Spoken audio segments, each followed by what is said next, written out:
Namaste, everyone. In this healing session, we're going to talk a little bit about the head and the heart, and then I'm going to give you a practice for choosing faith. Okay. So, all the time we are seduced into fear-based thinking. Okay. And fear-based thinking is very much consistent chatter.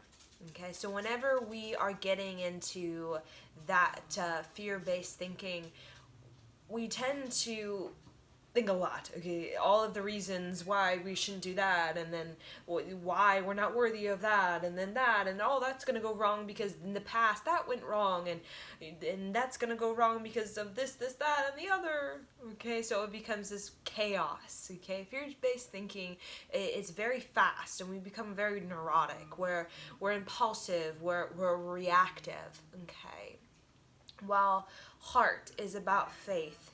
And when we have faith, we tend to be calm. We tend to be less reactional and more grounded, more present with ourselves. Our breath tends to be an even inhale, exhale. It's very deep. Okay, when we have faith, we tend to feel more centered and feel more balanced. Okay, so when that fear base comes up, we tend to be thinking a lot. Okay, and we need to think a lot because that keeps the fear-based thinking going. Okay, so we may engage in a friend environment where it's really chatty, or we may listen to music that's really chatty, or we may participate in stimulants such as like TV that's really chatty. Okay, so overall, when we have fear-based thinking, we are second-guessing ourselves, okay? And we create this confusion.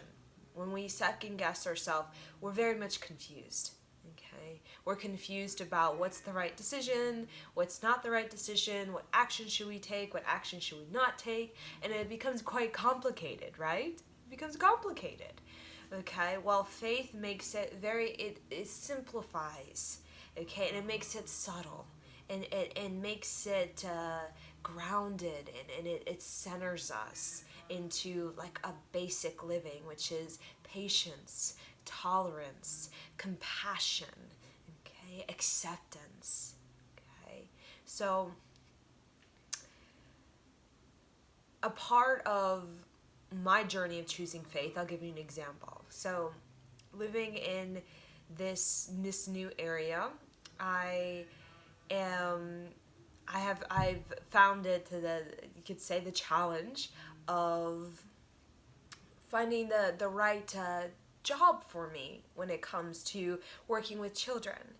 And I found that there's adversity with that because of there is regulations that were not there before in the other state that I was living in. So a part of me choosing faith is, again, that patience, that tolerance, that compassion, acceptance, that I trust, okay, that I have this vision. I have this vision of working with children, and that is very sincere and very dear to my heart. And a part of that choosing faith is trusting that I'm going to be brought into an environment where I can fulfill that inner vision, where I can realize that inner vision. Now, in the how and the when we get into that, okay, the how and then the when, and then we can get into, we're seduced by fear-based thinking. Okay, because we start to get into, well, I was rejected by this place, that place, that place, that place. So based on all of the rejection, maybe I'm not meant to work with kids, or maybe that's not what I'm supposed to do. But if you feel in your heart this vision, and it's very endearing to you, it's very sincere to you, that's the calling of your heart. Okay, so a lot of times what seems invisible or what seems unrealistic, okay, we tend to easily give into fear, Okay, when our intuition, like I said, the vision of working with kids, when it's not right off the bat, there you go kind of thing. So what we do is we give into that fear-based thought, we overanalyze, we overthink, and then usually what happens is we can turn away from our vision in the heart. And we get into all of that confusion, and then we get into all that chaos with our thinking, and then we find ourselves, we could say, in a place that we brought ourselves into, but out of fear. Okay, out of fear. So a part of choosing faith is, as a human, okay, a part of a humanity is that we encourage that what appears to be insurmountable, such as a trauma or a pain or a suffering or an egomania, okay, what seems insurmountable, a part of faith is believing that we as humankind and we as humanity can surmount the seeming insurmountable pain or trauma or suffering or resistance or or negative belief, okay, or addiction, okay, a habit that seems to lead to our demise. Okay, that's choosing faith. So when I am in that fear-based thinking, I tend to be depleted. I get very depleted, as you probably notice. So when I'm impulsive, I'm reactive, I'm just kind of swinging everywhere around, overthinking everything. I'm getting quite upset by how complicated it is, and it feels like this one great complicated commotion that's just very bothersome and frustrating. I tend to get very easily depleted, so I get very tired and I get exhausted. Okay. Now, when I tend to choose faith, I become very, very quiet within my heart. I become very quiet because I'm listening to my intuition. When we choose faith, we get quiet because we're listening to our intuition. Or a part of intuition is stillness. It is receptivity. Okay? So all of the chat, and all that kind of stuff, why, and then that didn't work out in the past, that's why I shouldn't do that. It scrambles us up, and the way that our action becomes more so chaotic than it actually becomes paramount. So paramount action I always associate it with is I have this vision in my heart, and I've hold that faith really dear to myself, and taking that action, it has led me to, let's say, a friendship, or it's led me to a job, or it's led me to an opportunity that is paramount in the way that it has revealed to me the power of my intuition, the power of being faithful to my intuition. So a part of intuition, as we know, is that it's patience, it's tolerance, it's compassion, it's acceptance.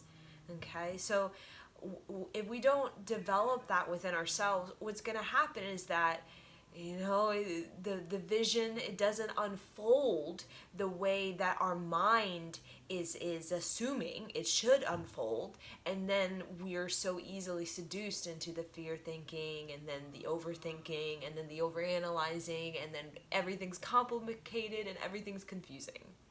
Okay, the heart makes everything quite simple, and either we are welcoming to that or not. The heart makes everything quite simple. The heart wants to be nourished by life experiences, and a part of being nourished by life experiences is allowing into our life the tenderness and the sweetness of faith, and faith being a part of our journey of realizing a vision that's dear to our heart. So as children, we all have vision, we all have the fearlessness and the resilience. We're quite relentless as children to take action according to that. Okay, according to that. But what happens is we get seduced by fear-based thinking, and then we start to get really locked in to what is realistic, what is not realistic, okay, what is practical, what is not practical. And then when we start to get locked in, we start to feel the great limitation, and we feel the great judgment of why this is not possible for me in this life, or why that's not possible for me. We get so locked into it, okay, in our mind. The great dilemma, I like to say. The mind, the fear-based thinking always creates this dilemma of why it's not possible for me to express my heart in this way, okay, why it's not realistic or it's not practical. So faith is all about, we could say, overcoming that limitation that our mind presents us. But that overcoming, just like we talk about climbing a mountain, or you can say following through in your heart, it's something that requires a deep fondness, a closeness, and trust with your heart.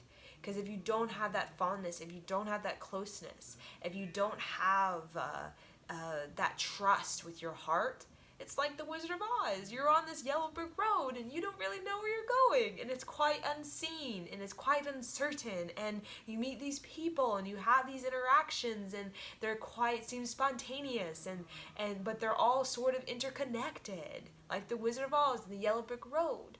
But if we didn't have that trust in ourselves, what would happen? We would not go down that yellow brick road. We wouldn't take the journey into the unknown, and we wouldn't discover, you can say, as Dorothy discovered what's behind the veil, meeting the wizard and having this paramount revelation about the wizard and who is the wizard. Oh, I discovered the wizard. But how I did that is through following my heart and following it through, all the way through.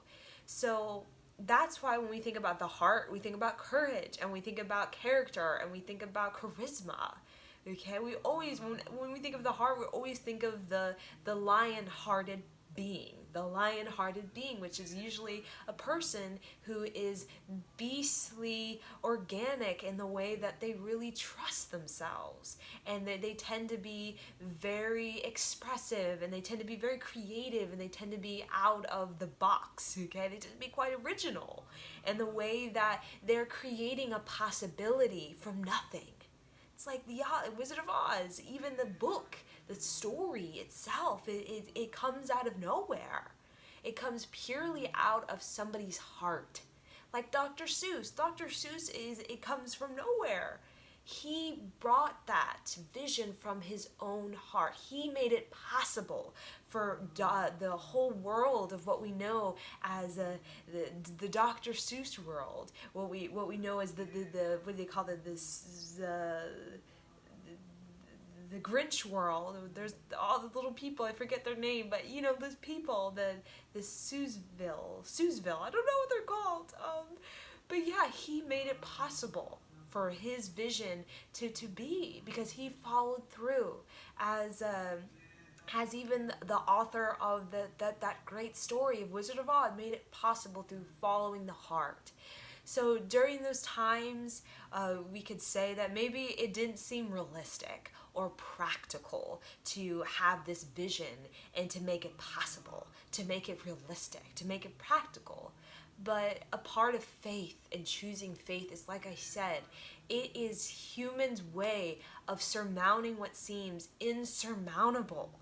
Insurmountable. It gives humanity a chance to experience its paramount revelation. Like, I want to know the wizard, but I have to go down this yellow brick road, and it's going to lead me to all of these encounters, and they're quite strange, and yet they're interconnected, and then I have these obstacles, and I have this adversity, and there's these witches, but I get to discover what's behind the veil, and I get to discover what's the wizard about. So we can choose a fear-based thinking, as many do, But what happens is we tend to lose our magic. Okay, we talk about magic of like Dr. Seuss, and magic of even the Wizard of Oz. This is magic, and this magic is very endearing to the children. It's dear to their heart. It's nectar for children's livelihood and for their soul. But as an adult, we get so uprooted. I mean, uprooted in our head. We become so big-headed, literally big-headed, or our head gets caught in our ass. So then our head's in our ass and we're not really seeing clearly, okay? Or we're so big-headed, but then our heart is kind of not worked out. We haven't worked our intuition, okay? So then our heart becomes 2 sizes too small, and then our head becomes 2 sizes too big. And then the great dilemma is that we're walking around like a bobblehead, but we're not grounded enough to actually trust ourselves and to invite experiences that are going to move us, like Dorothy meeting the Scarecrow and the Lion and the Tin Man and all of these characters. That's what brought Dorothy great experience and great wisdom, through experiencing the lion and the lion needing its courage, and the Scarecrow and his needing its heart. These kinds of things. That's experience. And a part of experience is, it's not to feed our big head, okay, because we're already really 2 sizes too big in our head. It's more so about feeding our heart, helping our heart to get even 4 sizes big. Because the heart has to do with our body, and we want to be ecstatic with our life, okay? We want to be like beastly creative and organic and just wild and just so just captivated in awe of our own spirit, okay? But a part of that is, like I said, the charisma of the heart. So whenever I experience what we call the mental chatter, the overthinking, the overanalyzing, and where I get very stressed, my hips get very tight, my stomach starts to twist and turn, I feel nauseous sometimes, my whole neck starts to get really tight, or the mobility of my neck gets really, really uptight. I become very uptight when I'm really in fear-based thinking. And usually it creates frustration, it creates agitation, and that comes from a place of impatience, lack of tolerance, a lack of compassion, a lack of acceptance. Okay, when I begin to overindulge in the limitation that dang, it's not possible for me to receive that, or like, no, it's not going to work out because X, Y, Z, and then that, and then that. What happens is I begin to play out the story of my life without magic, without synchronicity, without miracle, without a chance meeting, without right place, the right time, and that story becomes something so dull and so boring, okay? So right when I go in that story and I'm like, okay, well, maybe it's not possible, so then fear-based thinking creates this story that strips all magic, all synchronicity, all right place at the right time. It just strips it all, and what happens is, you could say that story plays out becomes quite stark. It becomes quite barren.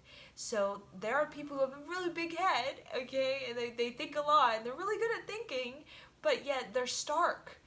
They're stark. They're barren in the way that there's nothing ecstatic or exuberant or beastly colorful or creative that's moving through their physical body.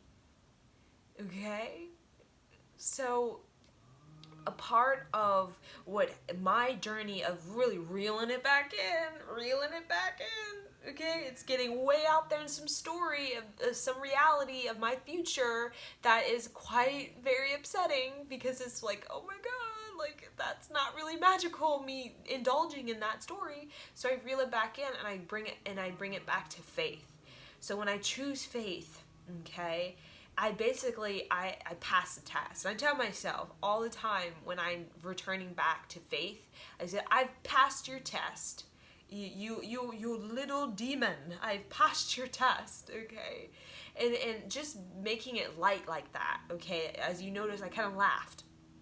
Okay, making it light is also how we can kind of be sarcastic about our, our challenges instead of like, "Hi, you demon, I hate you," like that kind of thing, where we're just so like really rough with ourselves. Okay, when you kind of make it sarcastic, like, okay, yes, I overcame I passed the test, even if you've been through the murk of that low vibration that you pass through. Okay, when you get to that place of faith, I always like to kind of, yeah, I passed the test of that demon. Okay, I passed your test. So overall, when fear comes up, it's triggering our low self-esteem. Okay, it's triggering our low self-esteem. Collectively, we all have low self-esteem. So, and a part of that low self-esteem is when we are getting close to something. Okay, let's say we're getting close to manifestation, or we're getting close to having a breakthrough or a paramount revelation. What happens is that our low self-esteem, that inner sabotage, always comes up. Okay, as like a test. It's like a tester. Okay, and a part of that test is not for us to completely just strip ourselves of our vision and our magic and just say, go with the hell with it. It didn't happen for me, so the hell with it. No, that low self-esteem is coming up because it is a low vibration that we all as humans are dealing with. It's just kind of a part of the human design. Okay, right now on planet Earth, maybe it will be different for future, okay, or different in the distant past. But for all of us, we have that low self-esteem, and a part of fear-based thinking can do a sabotage. Like I said, you second guess it. So you take action, and then you're like, that I second guess it, and then you kind of retract it. Okay, but then you don't. Part of magic is mystery. Okay, part of magic is synchronicity, and none of that is the thinking and the big-headed person who thinks all day long about how, when, and where, and then that kind of thing. It's like the yellow brick road. It's magic is mysterious. When you're following your heart, life opens to you, meaning your intuition, you kind of can feel just naturally. You could just sense like, okay, maybe I shouldn't go down this I shouldn't take this turn on my car, to find out that there's a huge thing going on down that road, and could lead to an accident. Who knows? Or you just naturally have a sense of, I should pursue this, even though it's something I would never really do. Maybe I'm going to try this job, and you find out you meet a best friend at this job. Okay? So life opens up. So you start to just naturally, okay, I'm not going to take that turn. Thank goodness, because that there was a big accident and that happened. If I would have been a part of that if I went down that road at that time that I was going to, okay? Or this job that maybe I would never take, but unless my heart told me to, and since I listened to my intuition, I met a best friend who happens to be my lifelong friend. You know what I'm saying? Or the heart is, I'm gonna go to Scotland or something like that. Okay, and you happen to get there and you have this magical experience of, let's say, it could be just great deep healing, or you discover a talent. Okay, maybe you discover you have some sort of Celtic ancestral mysticism to you. Okay, and it brings you more life to yourself. So a part of the heart, and why we follow the heart, is because we want to bring more life. And a part of bringing more life to ourselves, like the yellow brick road, is that we want to go out there and have experience. Okay, and the mind, okay, the big-headed people, that heavy judgment that we place on ourselves, that we basically entrap ourselves we trap ourselves into this story of I'm supposed to be like this, or this is possible and that's not possible, this is realistic, that's not realistic because of this, that. That's why it's not going to happen, and that's why that won't happen, and that's why this is going to happen, but then that's one big complication. Okay, so it opens life, where life becomes an experience of learning. You know, learning the matter of the heart, like Dorothy, learning the matter of the heart of the lion and the Tin Man and the Scarecrow. Okay, and a part of learning the matter of the heart is we become ecstatic. Just like ecstatic dance, you try it once and you're like, oh my gosh, like I've literally felt I've healed lifetimes of trauma. And it was nothing I thought about. It was nothing like I need to heal in my head. It was not heal like a mantra, like my brain is just overthinking the healing that needs to happen. It was more so of just that ecstatic dance of moving my body in a very sensual and pleasing way, endearing way to myself. I had so much healing taking place. So, you know, so with the heart, okay, getting out of the head and get out of fear-based thinking and getting into the heart is embracing that you as a human being, you're worthy to be lively. Nobody wants to live a stark, dull, and barren reality, okay? But we see those big-headed people, and they do, okay? And they're caught in a dilemma because they may have these things that are these external things, and yet they don't really have what we call the life to them. So then, you know, the life. Without the life, what are we? We're not fully available, and we're not fully here in the present, and we're not fully soaking up all the magic that we could, or allowing the magic that could. Okay, so the heart is magic, synchronicity, right place at the right time, serendipity. Okay, it's about I'm gonna go there and I don't know why, but I feel like I need to. My intuition is calling me to, and that uncertainty, that unknown, is a part of opening doors. Okay, we always want to think about how, when is it gonna work out? What if it doesn't work out? My heart be broken because my heart was broken before. This job, I should get that job. Why is that not working out? Okay, maybe I'll do this. You know what I'm saying? Just me talking, it's like exhausting. It's like, oh my gosh, too exhausting. Okay, well, simplifying it just simply is patience, tolerance, compassion, and acceptance. That you have a vision, like Dr. Seuss, like J.K. Rowling, like C.S. Lewis, like the author of The Wizard of Oz, which I don't know, I should know, okay? And that vision is a possibility that humanity thrives off of. So when you recognize that humanity thrives off of people who make the impossible possible, as Walt Disney would say, life thrives off of that. When you understand that life thrives off of that, you're gonna learn that the big-headed, two sizes too big head, that's not bringing possibility. Okay, it makes it complicated and limited and restricting, okay, and just confusing. So what possibility has always been about the faith in the heart. So what seems to be a block, or what seems to be an issue or a problem, we indulge in the problem too long and for too much energy into the problem. But when we get into that heart, we start to realize, like, I have faith. It doesn't matter about the problem, the issue. I have faith. And that makes me patient enough. That makes me tolerant enough. And that makes me compassionate. And that I have more acceptance, okay, to deal with life and to have the resilience, the fearlessness, and the relentlessness, like, of the children to keep going. To make what seems to be a block to the possible quite possible. Okay, so what becomes impossible is a necessity for humankind. What is impossible is necessity.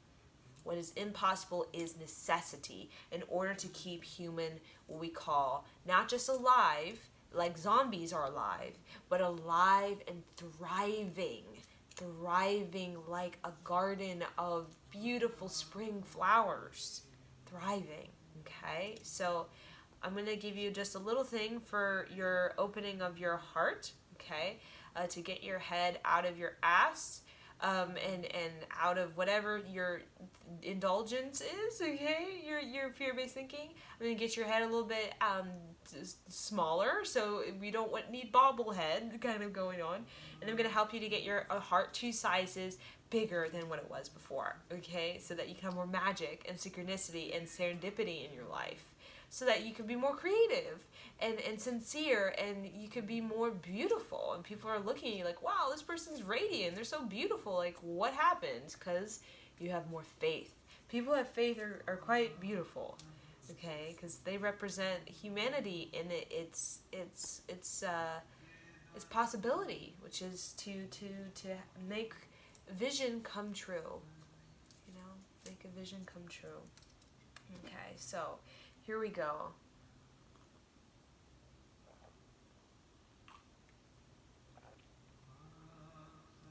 So first thing, we're going to bring some oxygen to our heart. Okay, so we're going to press our hands into our heart, our central heart chakra, and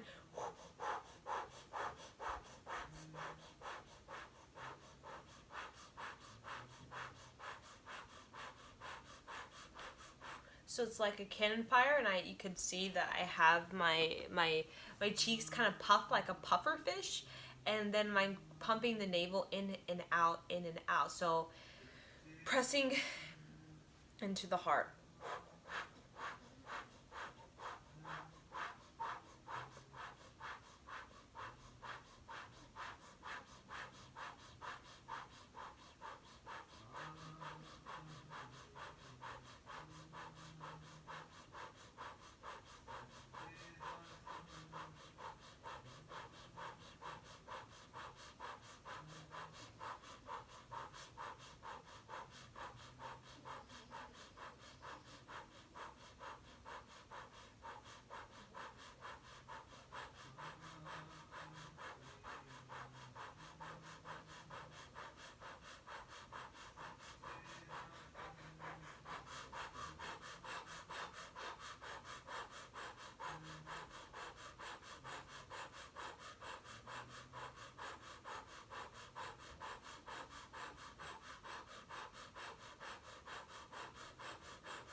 Inhale through the O-shaped mouth.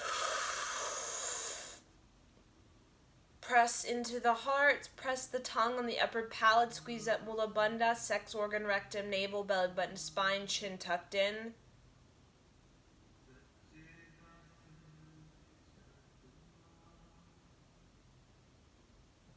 Exhale. Inhale. And when you exhale, you're going to exhale all the overthinking, clutter, debris in your head, all of the stuff. You're going to exhale it out the top of your head. Exhale. Inhale.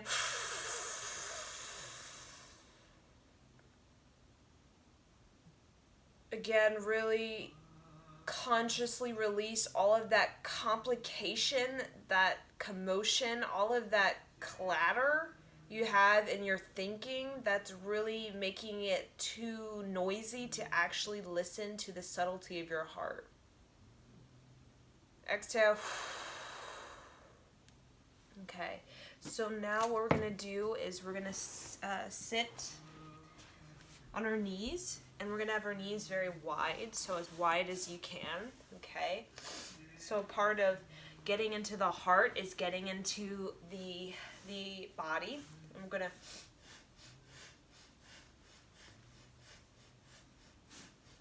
inhale, I flex forward, exhale through the nose, flex back.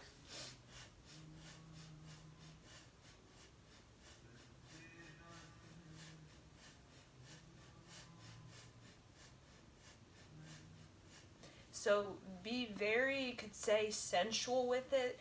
Really open up your sensual energy, okay? Your sexual energy. Experience what sexuality is through your own body, okay? With your own experience of your sexuality.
Now place your hands on the floor and just go even deeper.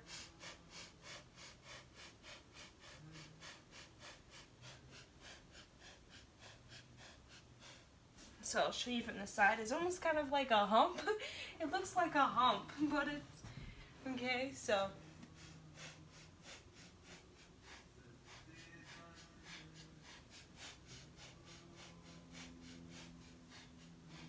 I'm tucking in the pelvic, so tucking it forward and then kind of releasing and arching the back, tucking it forward, rounding the back, and then kind of tucking it back, arching the back, and my head is just neutral.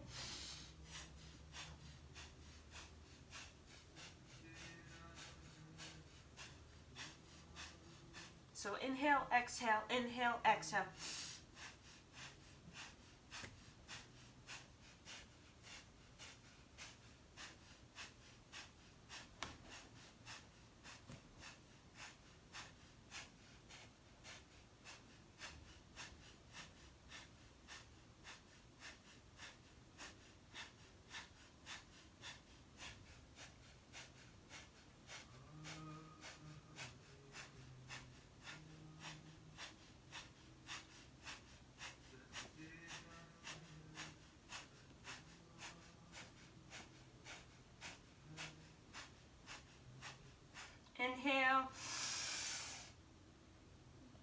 exhale.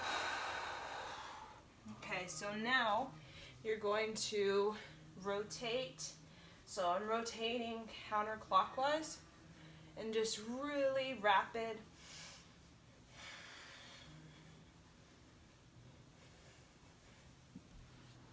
So again, the knees are still wide.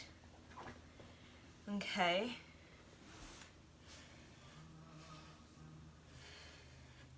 And long, deep breathing through the nose.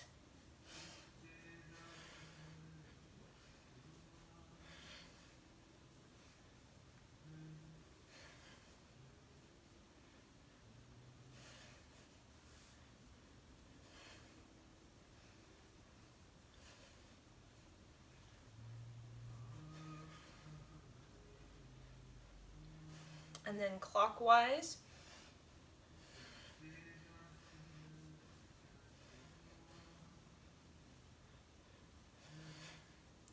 So you're really loosening up that sensual energy.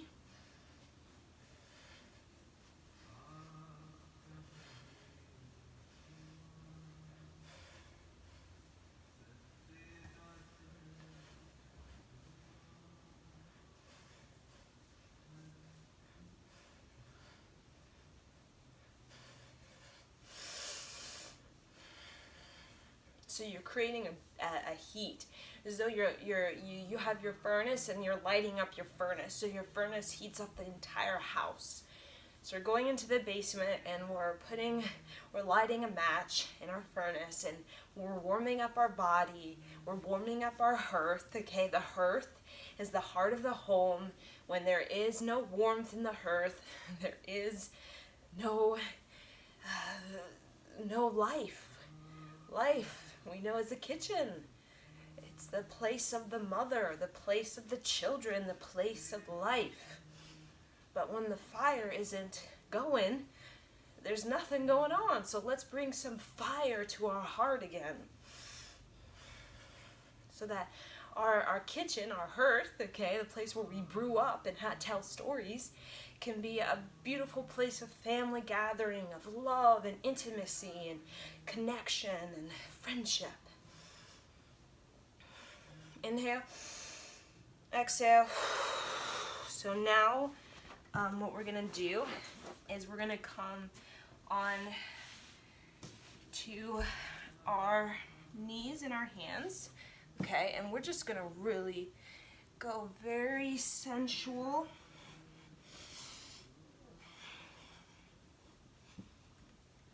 And just go very wild. So you're moving the butt, you're moving even the arms, the shoulders, bending the elbows.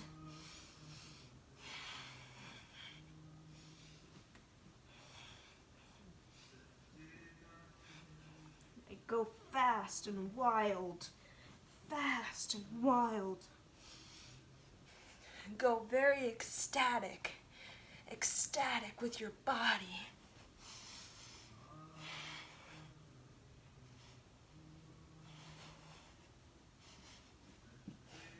Like really go ecstatic. So I'm rotating counterclockwise. I'm going wild.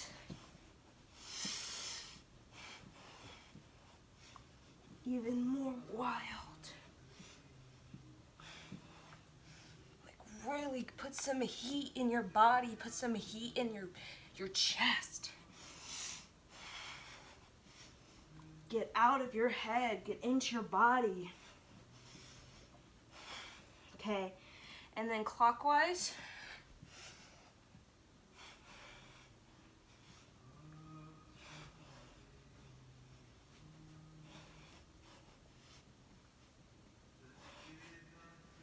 So really move that chi everywhere, everywhere.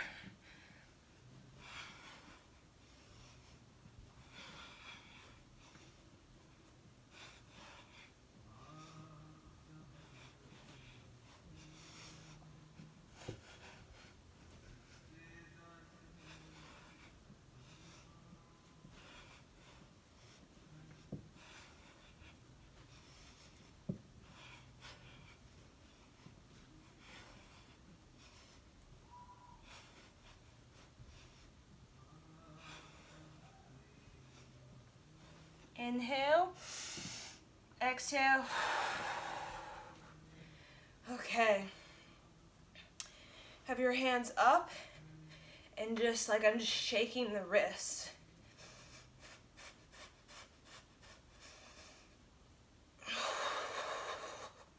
So just shake the wrists, kind of like a little bit of bouncing up and down off of the heels. So what you're doing is you're venting out the heart. Having your hands above your head like this, you're really venting out the heat. So we create a lot of heat in our body, and now putting the hands above our head, above our heart, now we're letting that heat, that excess heat to vent out.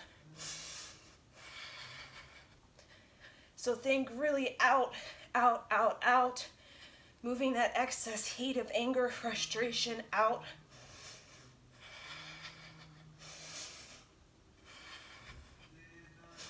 So really let your hands shake it, move in multiple directions. So like forward, back, side to side, forward like this, side to side like that, forward like this, side to side like that.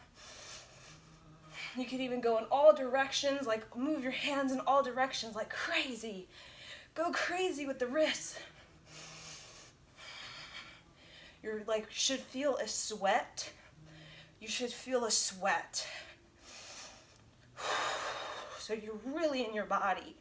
You're experiencing a sweat, a sexual sweat.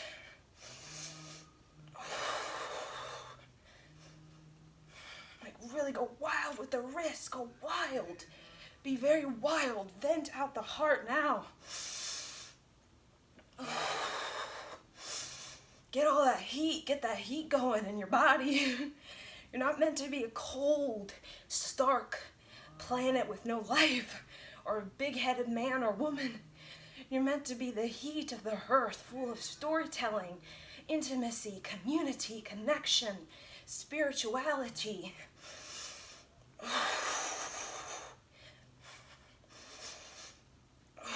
You're almost there. Go wild with the wrist. Keep going.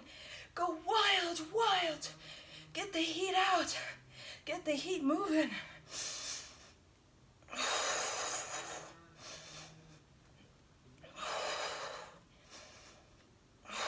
When I count down from 5, you're gonna hit the thighs with your hands. 5, 4, 3, 2, 1. Inhale deep.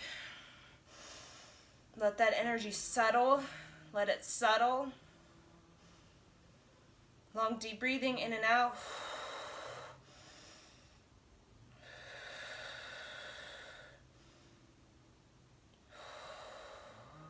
Listen to your heartbeat. Your heart is beating. Listen to it. Become very aware of your heartbeat.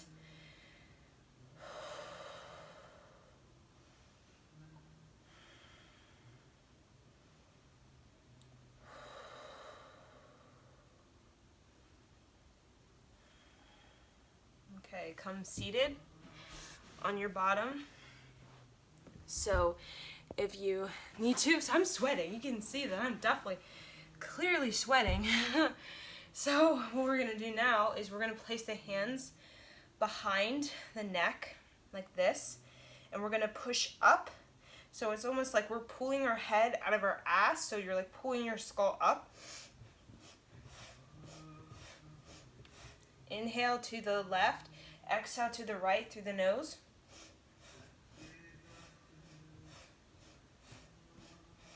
So really pull that head out of the ass through like really pushing the skull upward.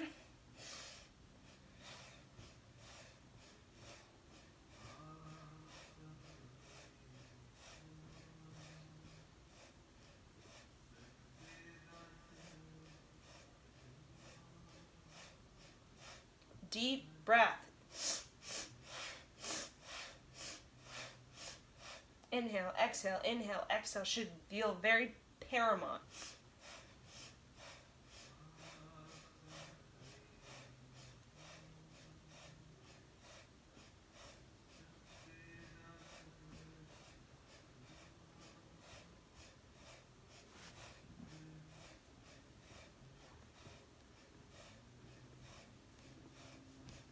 Just really pull up, up, really stretch the armpits, stretch the arms out, really pull your head out of your ass.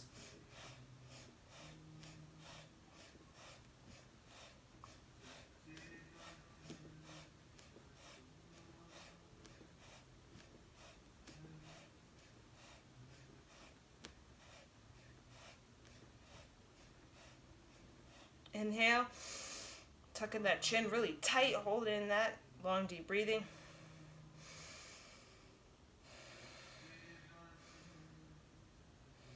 And really pulling that skull like up, up.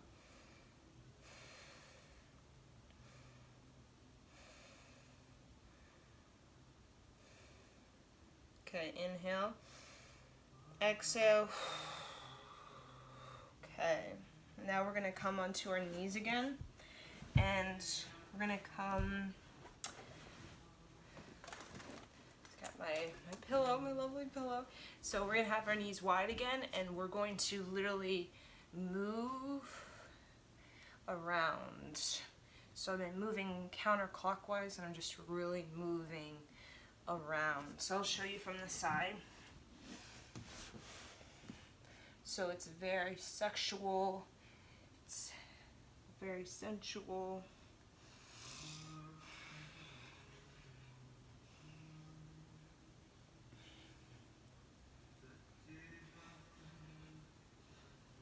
And then move the other direction.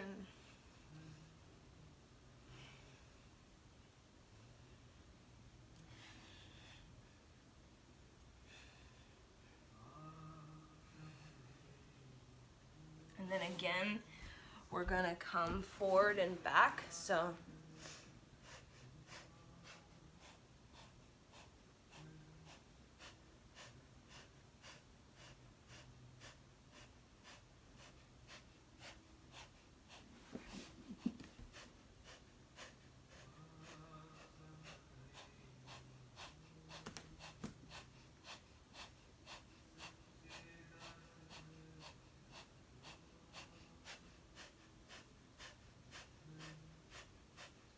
and go even faster.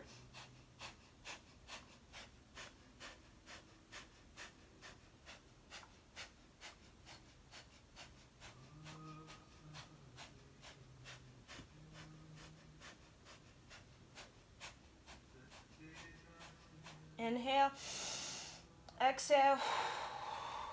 Okay, and then come on your bottom, and then we're gonna be on our, so we're kind of coming back. We're not on our elbows, we're on our you can say bent elbows, a bent wrist. So inhale, exhale through the nose.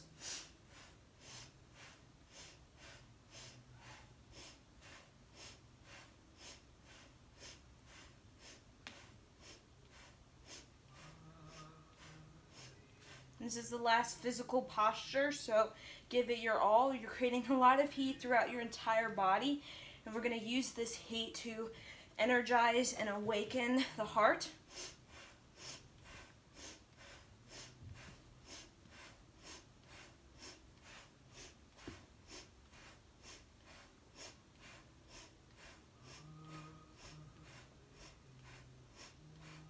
So my toes are pointed and I'm really darting it out. Dart, dart, dart.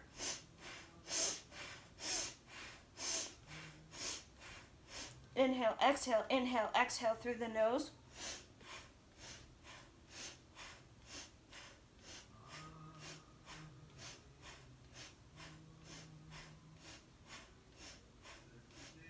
Really challenge yourself.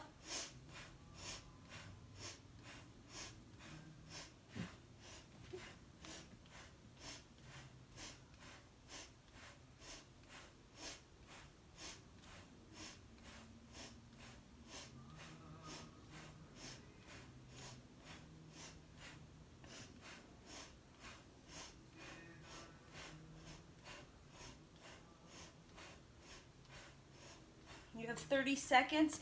Go, go. You have it. You got it. 20 seconds. Go. You got it.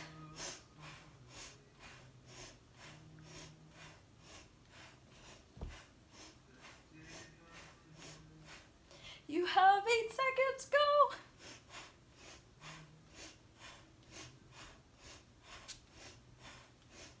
Inhale.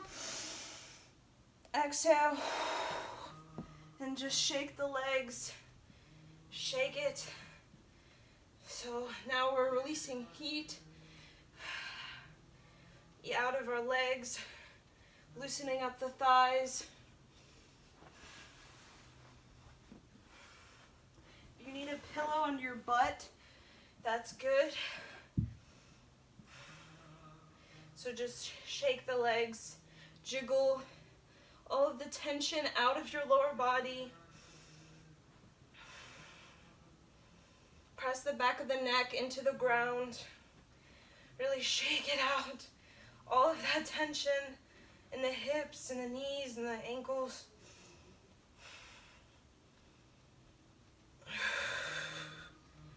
Okay, inhale. Exhale. Okay, bringing the nose to the knees. Flex the feet. Tight. Nose to knees tight. And exhale. Whew, come all the way up to your seated. Now we're going to do the meditation. So we did a lot of heat in our physical body. Okay, we call it like sexual heat, you know? Doesn't seem like we're doing much, no. But yet there's so much energy in the heart. Okay.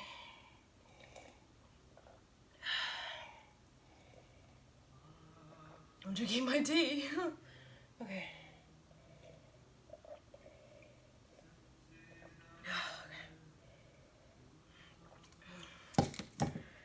Okay. So the next thing we're gonna do, we're gonna have our left hand over the heart, and we're gonna have our right hand by our ear. Actually, excuse me. Right hand over the heart, left hand up, cupping the ear. So it's kind of like you see this cup, sort of cupping by the ear, kind of like this, almost like create a cave by the left ear. The right hand is like this. All fingers are pretty wide, so kind of like you have your thumb and your pinky kind of thing like this. So really my hand is like directly across the nibble line, and my fingers are very wide, and I'm cupping like around my ear like I'm in a cave and I can hear my voice. Okay, like this. Inhale, exhale, inhale, chant, follow me. Okay, close the eyes, and you're going to focus like you're in a cave and you're hearing the echo of your heart. The echo of your heart prevails over the chatter and the clatter of like cans of your mind. Karuna, Karuna, Lakshmi, Akal. Karuna, Karuna, Lakshmi, Akal. Karuna, Karuna, Lakshmi, Akal. Karuna, Karuna, Lakshmi, Akal. Karuna, Karuna, Lakshmi, Akal. Karuna, Karuna, Lakshmi, Akal. Karuna, Karuna, Lakshmi, Akal. Karuna, Karuna, Lakshmi, Akal. Karuna, Karuna, Lakshmi, Akal. Karuna, Karuna, Lakshmi, Akal. Karuna, Karuna, Lakshmi, Akal. Karuna, Karuna, Lakshmi, Akal. Karuna, Karuna, Lakshmi, Akal. Karuna, Karuna, Lakshmi, Akal. Karuna, Karuna, Lakshmi, Akal. Karuna, Karuna, Lakshmi, Akal. Karuna, Karuna, Lakshmi, Akal. Karuna, Karuna, Lakshmi, Akal. Karuna, Karuna, Lakshmi, Akal. Karuna Karuna Lakshmi Akal, Karuna Karuna Lakshmi Akal, Karuna Karuna Lakshmi Akal, Karuna Karuna Lakshmi Akal, Karuna Karuna Lakshmi Akal, Karuna Karuna Lakshmi Akal, Karuna Karuna Lakshmi Akal, Karuna Karuna Lakshmi Akal, Karuna Karuna Lakshmi Akal, Karuna Karuna Lakshmi Akal, Karuna Karuna Lakshmi Akal, Karuna Karuna Lakshmi Akal, Karuna Karuna Lakshmi Akal, Karuna Karuna Lakshmi Akal, Karuna Karuna Lakshmi Akal. Inhale. Allow that sound to echo throughout every cell, every rhythm, every blood, every tissue, muscle, bone, fiber. Go silent, go absolutely still, hear the echo of it. Let the echo prevail, let it get you into your heart, get you into your body, out of your head and your ass. Exhale, inhale. Exhale, inhale, exhale. Now you're going to place both hands over the ears like this. My armpits are wide.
Inhale. Exhale. Hold the position. Listen to nothing. Experience nothing. Be nothing. Embrace the nothingness.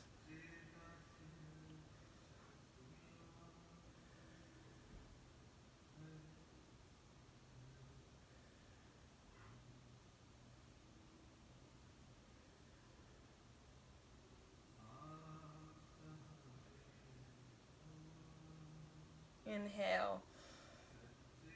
Exhale. Okay, drop the ears beside you.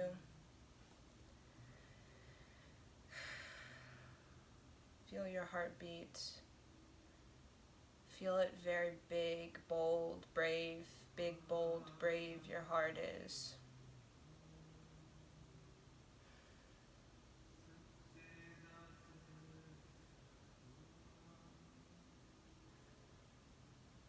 Big, bold, brave the heart is. Now place the right hand over the head, the left hand over the heart like this. So the right hand is the same position. It's right across the nipple line with thumb and pinky fingers wide like this, and the top of the head's the same thing. Okay.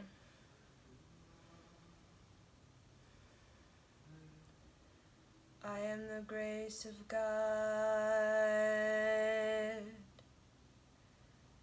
I am the grace of God. And you're looking at the tip of your nose. I am the grace of God.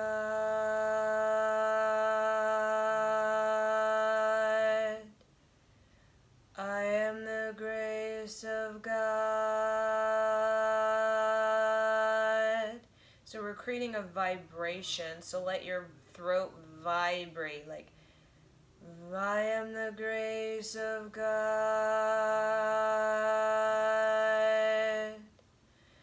I am the grace of God.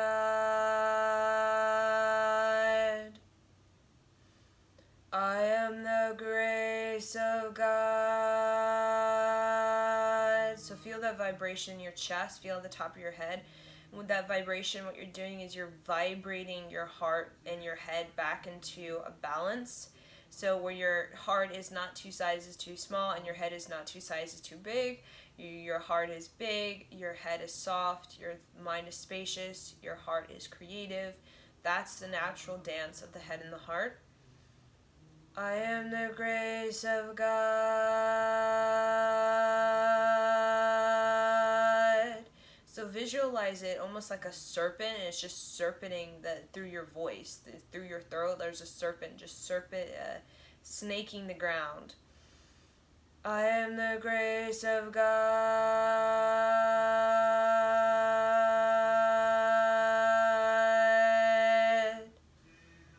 I am the grace of God.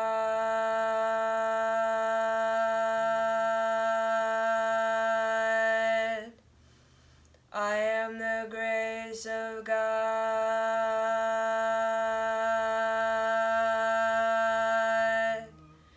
I am the grace of God.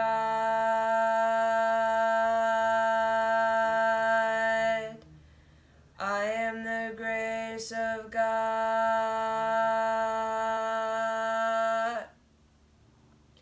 I am the grace of God.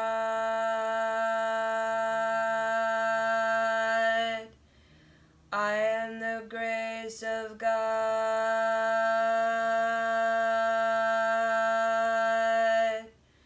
I am the grace of God.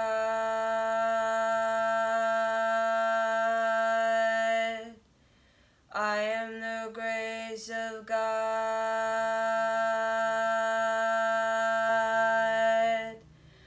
I am the grace of God.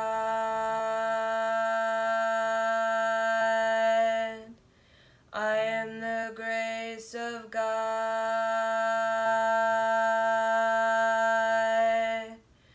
I am the grace of God.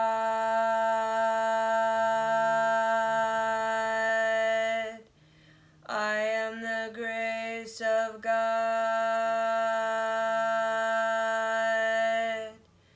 I am the grace of God.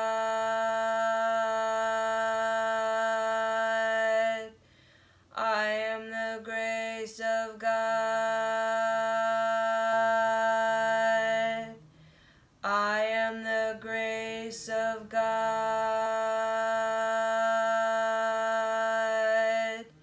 I am the grace of God.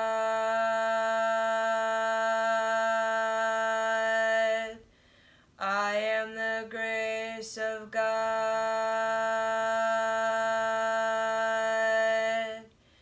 I am the grace of God. Inhale. Exhale. Inhale. Exhale. Inhale.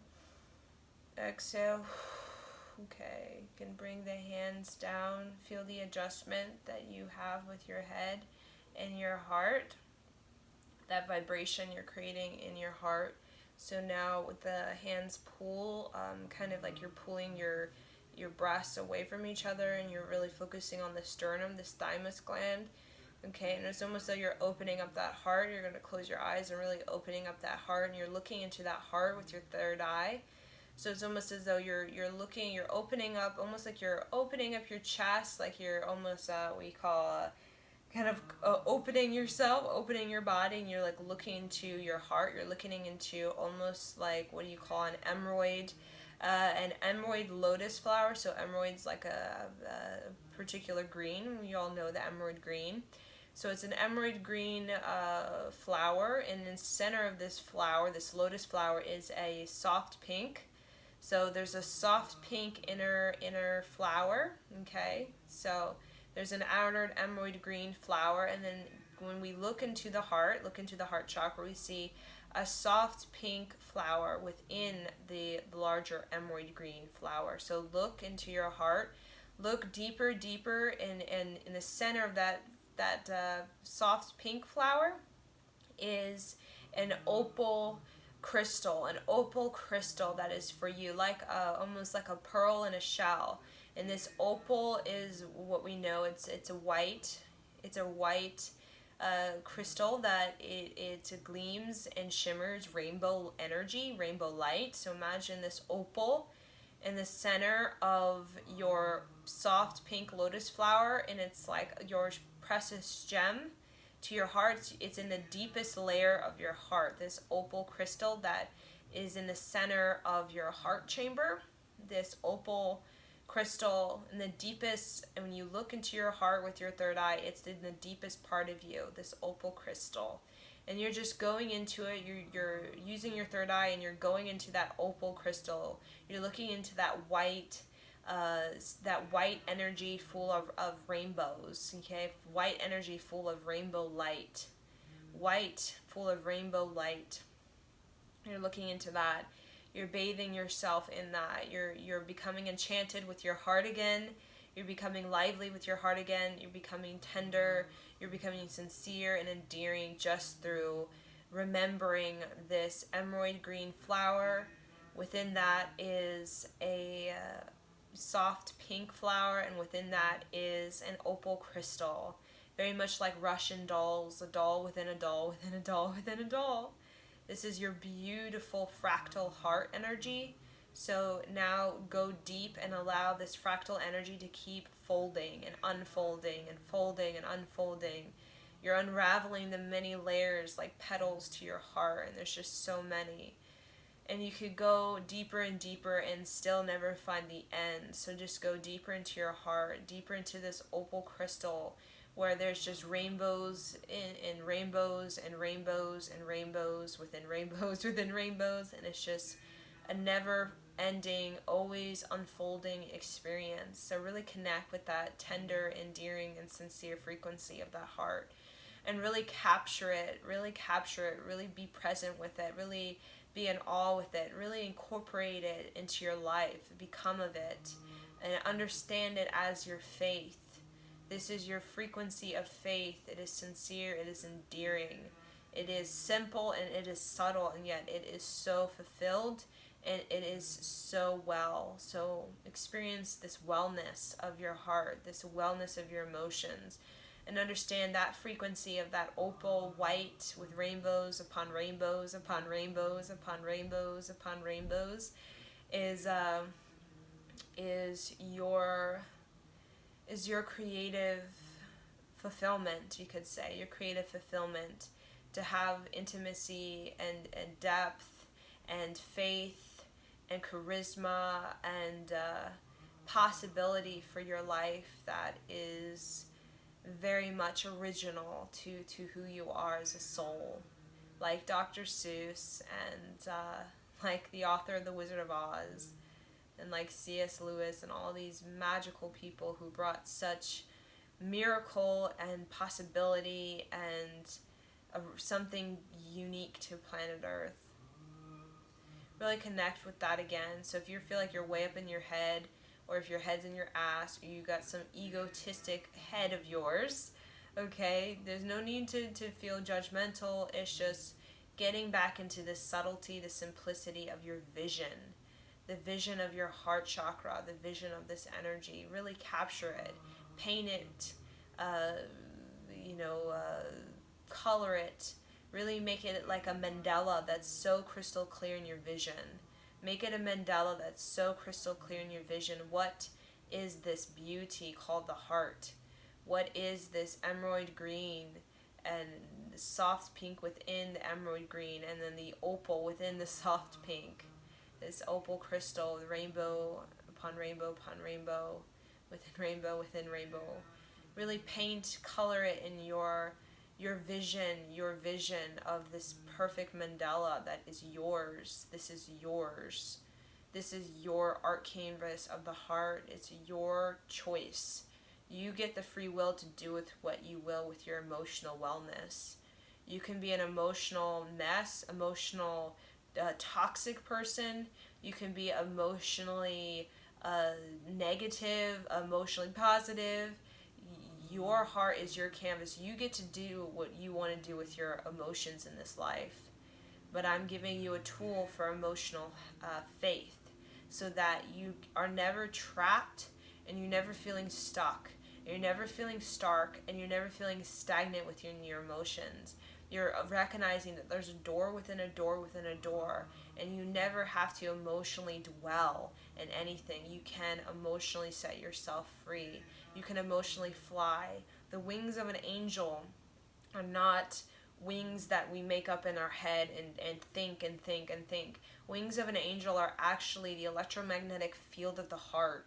The heart has gotten so has such a high, wide vibratory field that it gives the appearance of wings.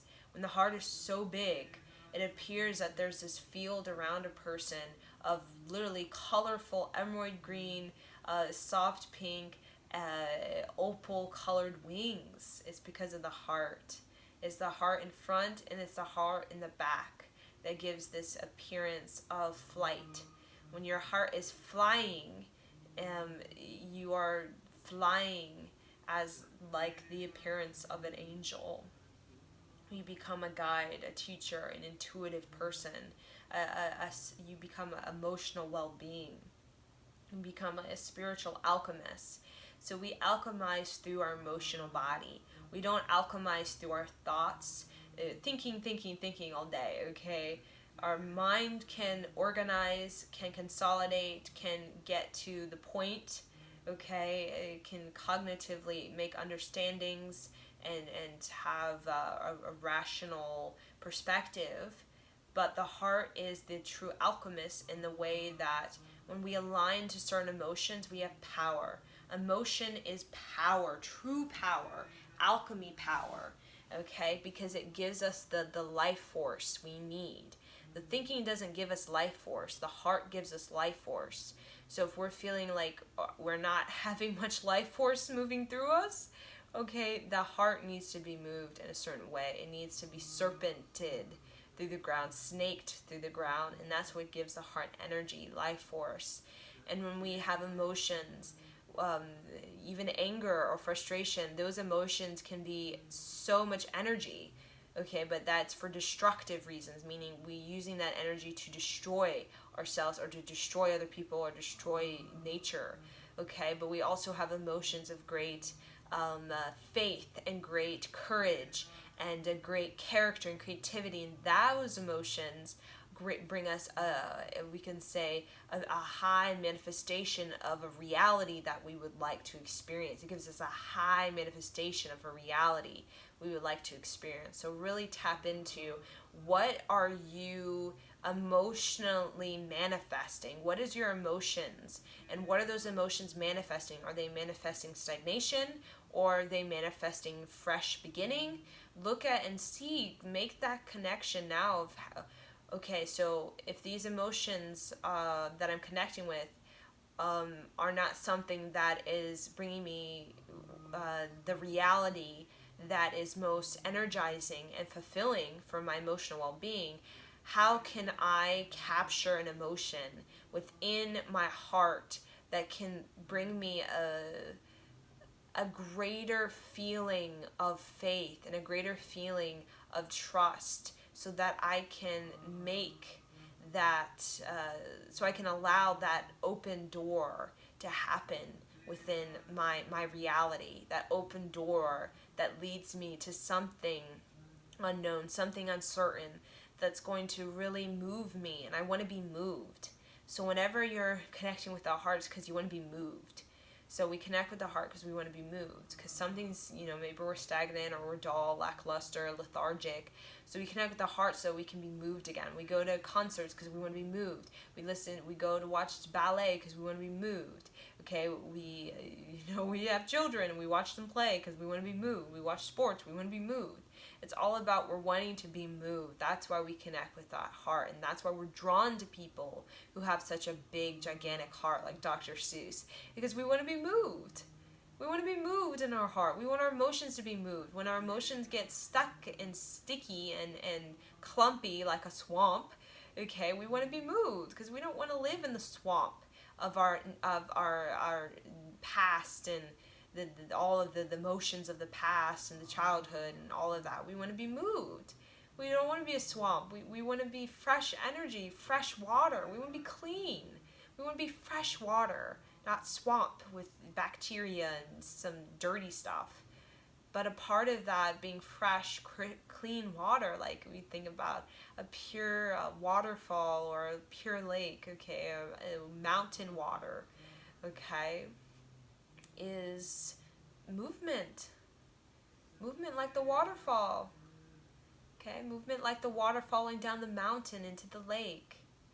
Okay, and a part of that movement of our heart is recognizing the emotion and how we are maybe attaching ourselves to a particular emotional state.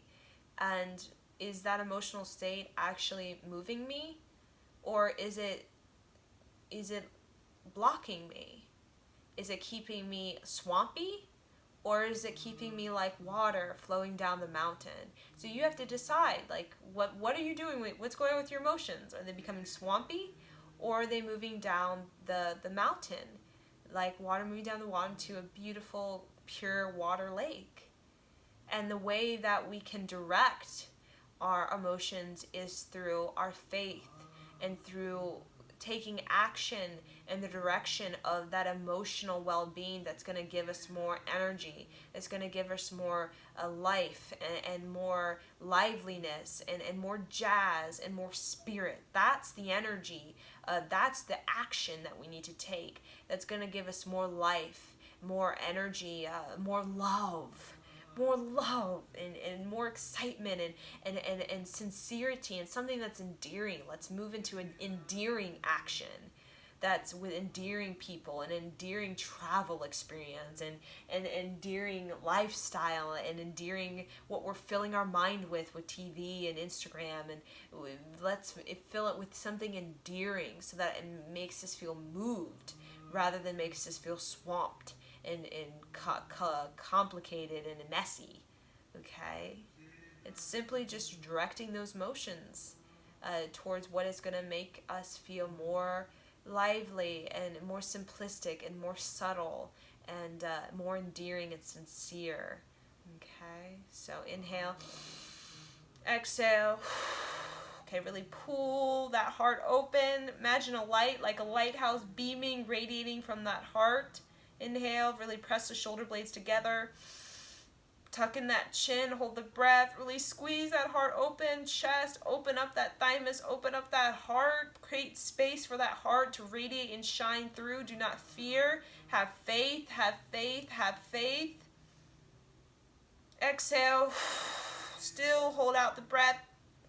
Hold it, let the heart radiate out to the world, unleash your beastly, wild, ecstatic rhythm. Inhale, exhale, and there you go. So that is a set. Woo, you feel it. You'll feel energy kind of moving in different ways. So that's a set for your head, getting the head out of your ass. Okay, again, the 2 sizes too big, not a good fit, not a good look, okay? And getting your heart 4 sizes bigger than it was before. So, thank you.